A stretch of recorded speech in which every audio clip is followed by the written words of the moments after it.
the Teaching and Learning Conference is excited to have all 4 of our presenters return for a full panel discussion about their respective presentations covering online teaching challenges. So I'm going to ask them to briefly, again, introduce themselves in case some of you are here for the first time and give us your positions at your respective universities. And after that, they are ready and waiting for your questions. This is your opportunity to take advantage of their experience and expertise. And please use the chat to pose the questions of any panelists or the full group. So Alan, you are the first picture on my on my border, so we'll start with you. Of course. Thank you, Connie. My name is Dr. Ellen Beatty. I've been with Ashford University for around 13 years. I teach the entry point classes. In my day job, I oversee the adult education system in Maryland through the Maryland Department of Labor. Nate. Hi, I'm Nate, Dr. Nate Pritz. I teach here at Ashford University. I'm a lead faculty in the Center for the Enhancement of the First Year Experience, working primarily with the ENG classes, English 121, 122, English 225, Introduction to Film. I've been here at Ashford for 7, 8, 9 years, and before that I was at Bryant Stratton, Lauren. Hi, I'm Dr. Susan Wegman, and I'm at the University of Mary Hardin-Baylor. I am the Associate Dean of Digital Learning and Innovation, and we have several online programs. I administer competency-based education programs here. And so Nathan was my amazing moderator for a session that we did this summer that I mentioned in the talk at the OLC Ideate conference. And that was my connection to this conference. But Nate did he blew me away with the session. I was still getting used to Zoom, and I couldn't figure out on my little tiny laptop at home how to figure it out. But anyway, so I just love the connections. But yeah, so I've been teaching online for about 20 years, and then just transitioned now to a leadership position about 2 years ago. So really enjoying it. Thank you. And Lauren? Hi, I'm Lauren Kersey. I'm the Faculty Development Manager for Bryant Stratton College, which has both ground-based blended and online classes. And I transitioned to that position about 3 months before COVID-19 hit, so it has been a very interesting year. Amazing group of people. Thank you so much for giving your time and energy to Ashford for our conference. Now we are looking for questions. So throw any question you have. I mean, anything about online teaching and learning, I'm sure that they will be anxious to address.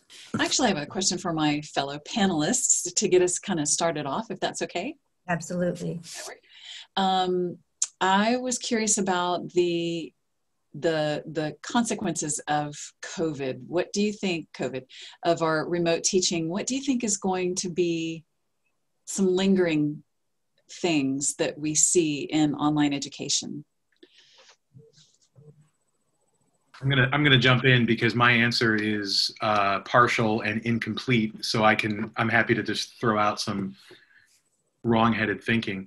Like Lauren was talking about in her presentation, since I teach at Ashford, we're an online university, I kind of thought that I was sort of pandemic-proof in what I did in the classroom. And one of the things, Connie and Ellen, and if you're at Ashford, you know this, one of the things that we sort of had to work through is the fact that it wasn't necessarily an impact on how we taught, but it was an impact on our students, on our learners, and ourselves as people.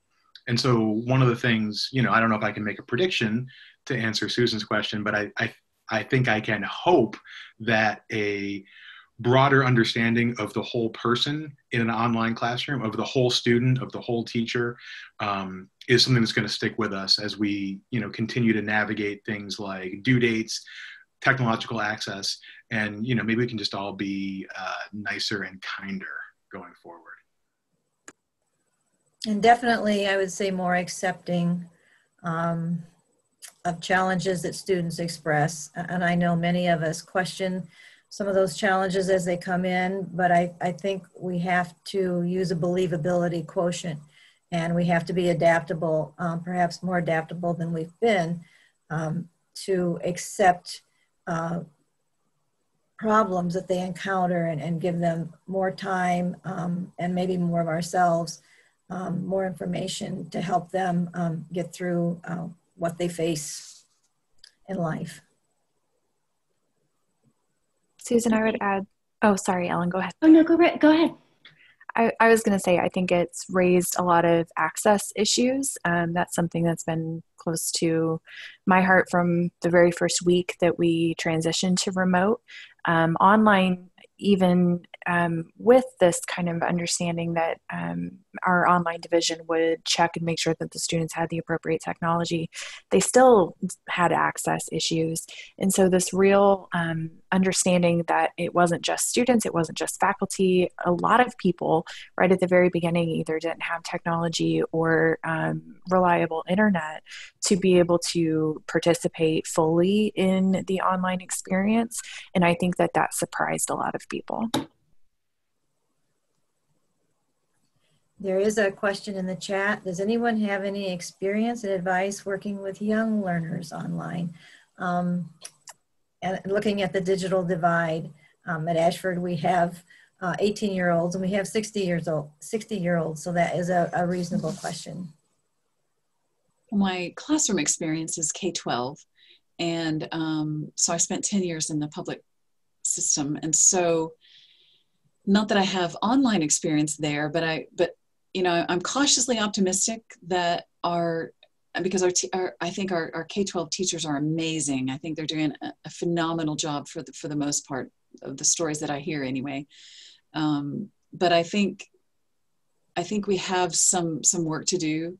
You know, what we're doing right now with a lot of our courses is not truly good online teaching. I think we're still in that, you know, emergency remote kind of mindset.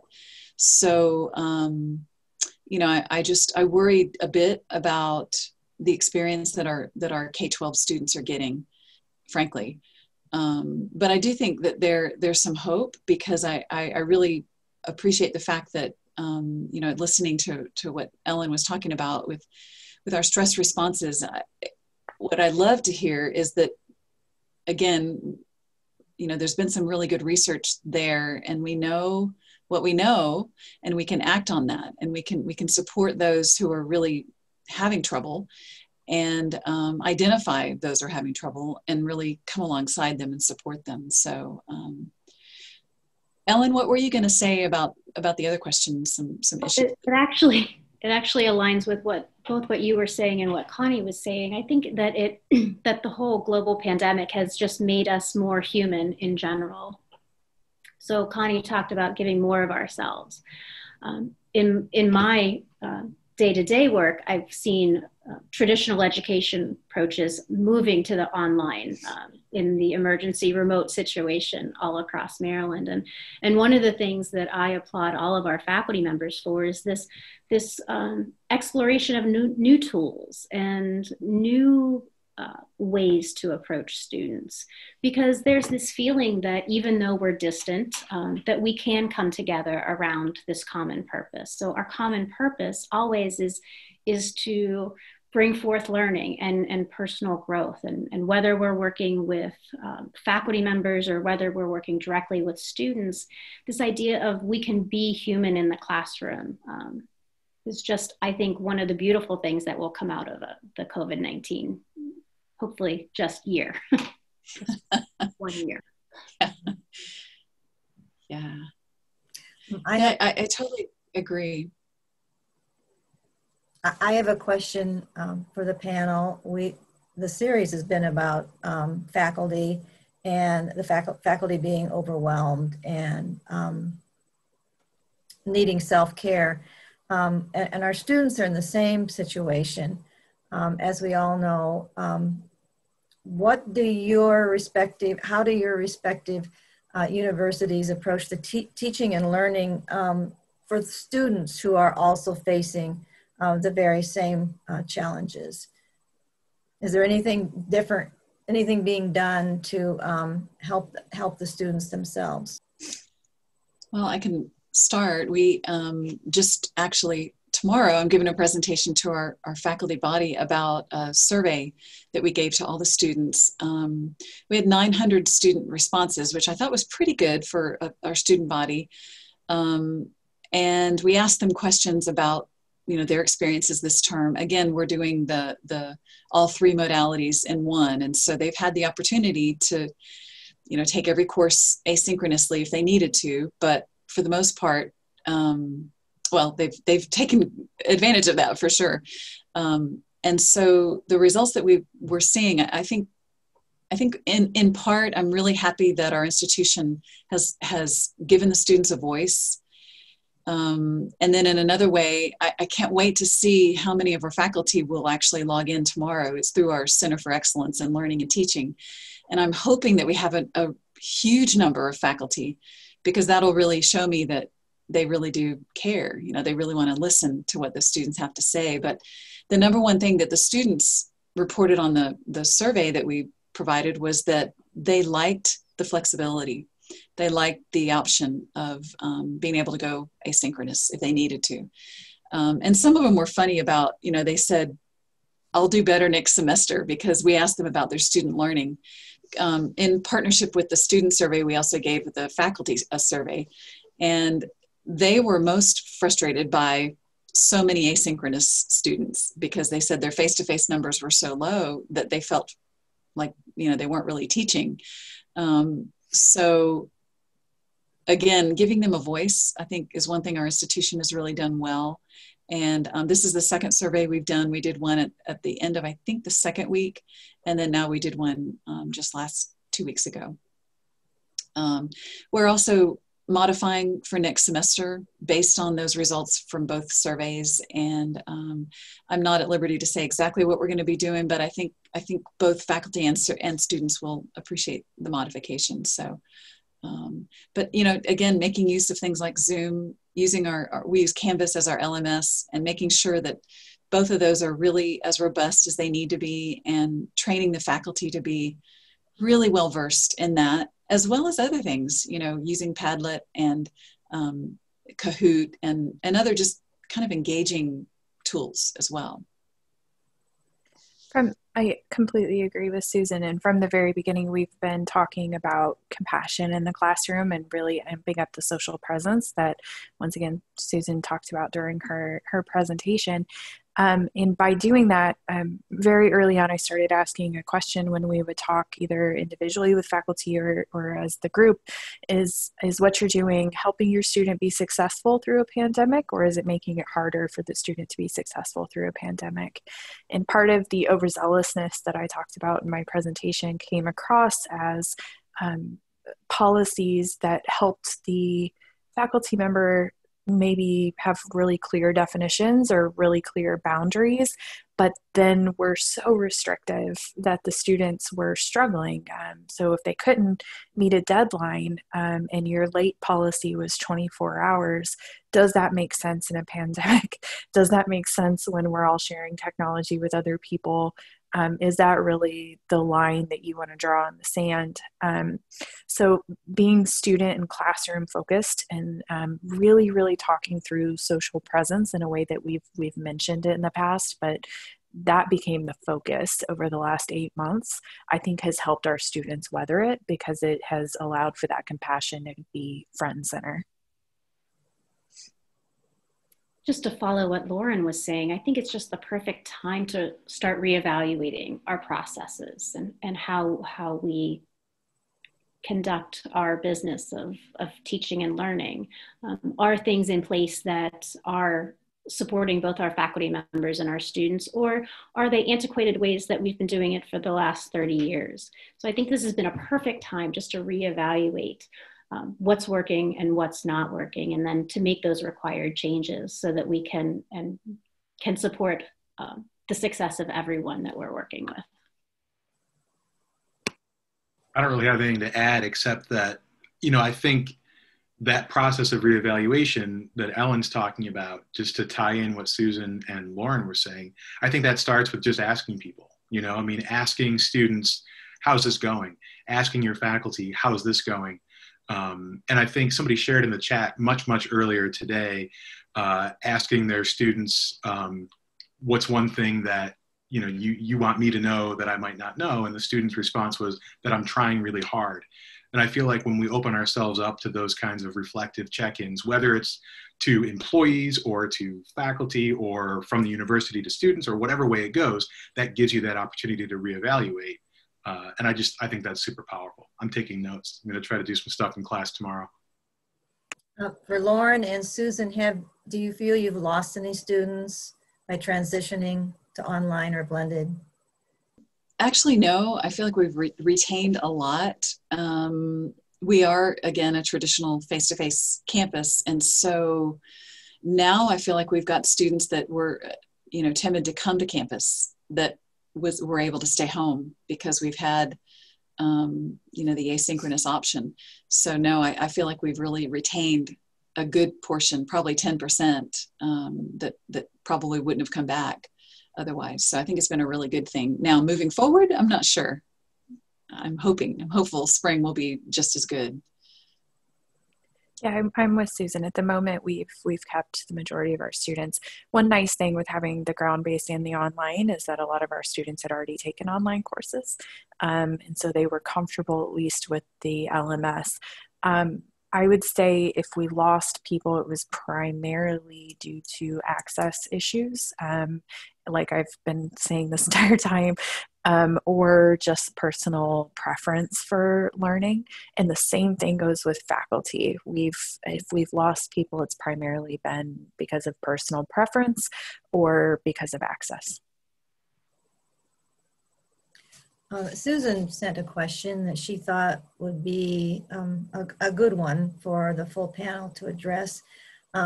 After hearing about these topics regarding resilience and burnout, what are the ways, or what are your ideas for how we could scale this for the future? How could this, what we are doing now, translate to the next crisis in education? Because there will be one. With what we're doing now, can we use those ideas and strategies and make them work in the future?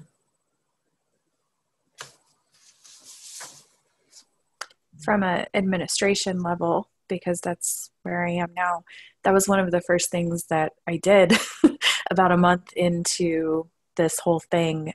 We had those really crazy 9 days where we were training all of the ground-based faculty with the online assistants. And then it kind of tapered off into these individual meetings with people who were just lost or really needed some additional assistance. And after I stopped feeling, to use a really old saying, like a chicken with my head cut off, right? Once I stopped feeling like that, I stopped and I said, did any of this work, what we just did? And it did. We sent out a survey very shortly after the shift to remote, and the majority of faculty said that they were at least comfortable in the modality, and the majority of students said that they thought the shift went well or, great. And they were comfortable in the modality. So taking that, we really early on put it to paper. And then when we decided to make the transition to blended in the fall, we followed the same format for training that we had done with the remote shift. So it was nice, actually, Susan, that we were able to kind of create this modality for institutional change and for faculty development, that when the next thing does come down the road, whether that is snow days or a pandemic or a hurricane at our Virginia campuses or any of those other things, we now have a process for making sure that everybody gets on the same page really quickly. My grandchildren are lamenting the fact that there will be no more snow days because the laptop comes out. I hope we keep some snow days, but I mean, and maybe the next thing isn't a bad thing. Maybe the next thing that happens isn't a pandemic. It's just that we've finally iterated and innovated beyond where we were. I mean, I was really inspired to hear Lauren earlier talking about the different sort of faculty pools at Bryant Stratton becoming one family again, and Susan talking about the high flex model that they're doing at her university. I mean, I teach at Ashford. We're an online school with online students, and we've been experimenting with adding synchronous video elements to some of the classes. We're taking baby steps there, but as opposed to being a completely asynchronous modality before, we're trying to implement a little bit of this synchronicity to it. And so I'm excited to think that it's not going to be such a polar, you're either a brick and mortar or you're an online person. Now we're going to be able to experiment with teaching all over again, freshly, and develop, even new methods that we can't even imagine today. So I'm excited that maybe this is setting us up for the next great leap forward. Emily, who's our awesome scheduler, has a question in the chat. Do you find that faculty often power through difficult times and approach near burnout, or do they then take the much needed time for self-care? What do the majority of faculty do? Do they become burned out, or do they realize, I need a break, and then take care of themselves? I mean, I can answer for our institution.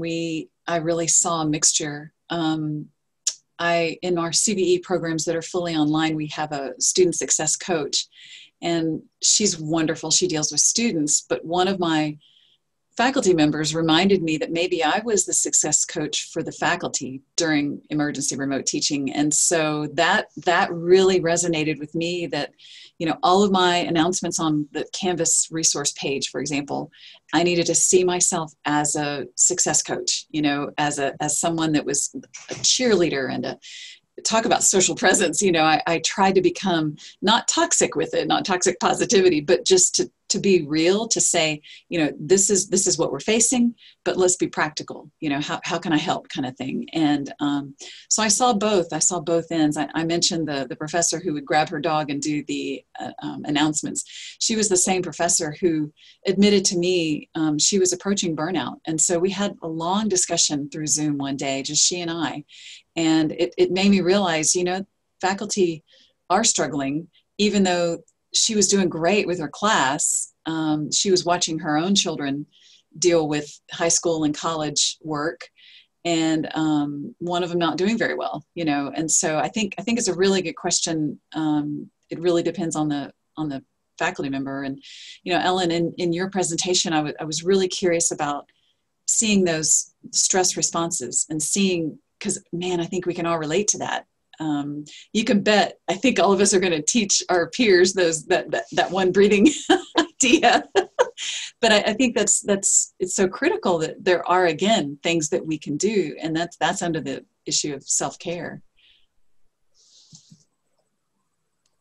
I think when we think about self-care, we think that it involves week-long vacations in Bora Bora, or stepping back from major responsibilities in our life. And I think if we can find those shorter, but yet very restorative methods of self-care, because by nature, I think that faculty members and educational leaders in general want to give of themselves. They want to be there for their students or for their faculty members. And I think it's just part of the reason why we come to this profession. So I think that my suggestion would be, if we can find smaller methods of self-care, whether that's a glass of wine at night, or taking time to read something that doesn't have anything to do with what we're teaching ourselves. Sometimes those small things can make a big difference in our resiliency. Lindsay, who is another valued adjunct faculty member of Ashford, says it's hard to prioritize self-care because I enjoy what I do, but when I do not give myself breaks, everything in my life seems to suffer. And I think we can all relate to that. But we do need to take care of ourselves, or we can't do the job that we want to do for our students. So I am going to place another survey. If you filled out all the surveys, this is the 5th one. We so appreciate it. So this is a survey concerning the panel, a full panel, and if you think it's a good idea, and if you enjoyed doing this with us. So we have reached the conclusion of the Resilient Professor faculty presentations and panel discussion. And I sincerely hope you have incorporated some of the ideas and strategies into your thinking, and that you'll utilize these suggestions with your own actions, attitudes, and behaviors. And we hope you'll take a moment to complete the survey. I want to give an enormous thanks to our panelists, Lauren, Nate, Susan, and Ellen, for their willingness to share their consequential and relevant information with us. And we are all absolutely better for having heard it. So we encourage you to attend more presentations this afternoon, Wednesday and Thursday at TLC. They will lift your learning spirit in a time when it is truly needed. So thank you for being here with us.